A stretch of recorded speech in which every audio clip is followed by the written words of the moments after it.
இப்போ பேசுங்கண்ணா.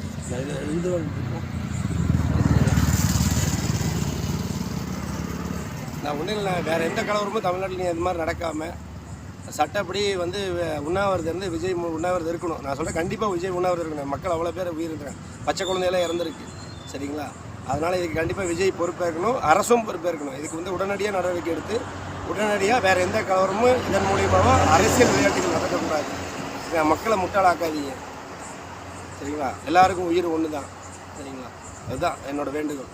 நான் இப்போ இன்றைக்கி சாயங்காலம் இருந்தே எனக்கு எதுவும் சாப்பிட முடியல, இதுவே யோசித்து பிரச்சனையாக இருக்குது. இந்த உண்ணாவிரத்தை அப்படியே நாளைக்கு கடைபிடிக்கிறேன், இப்போ இருந்து அப்படியே கடைபிடிக்கிறேன். இதை மாதிரி விஜயும் உண்ணாவிரதம் இருந்து இந்த பிரச்சனையை தீர்க்கணும். கவர்மெண்ட் அரசாங்கமும் இதை கையில் எடுத்து உடனடியாக தீர்க்கணும். சும்மா யூடியூப்பில் பேசிக்கிட்டு இருக்காங்க, எல்லோரும் சேனலில் நியூஸ்லேயே பேசிகிட்டு இருக்காங்க. இது நடவடிக்கை தான் வேணும். சும்மா வெட்டியாக வந்து அங்கங்கே ஆளுக்கு பேசிட்டு காசு சம்பாதிச்சிட்டு இருக்காங்க யூடியூப்லாம். நான் அவங்களை தப்பு சொல்லலை, அது முறையாக செய்யுங்க, வெறும் விளம்பரமாக செய்யாதீங்க. நன்றி.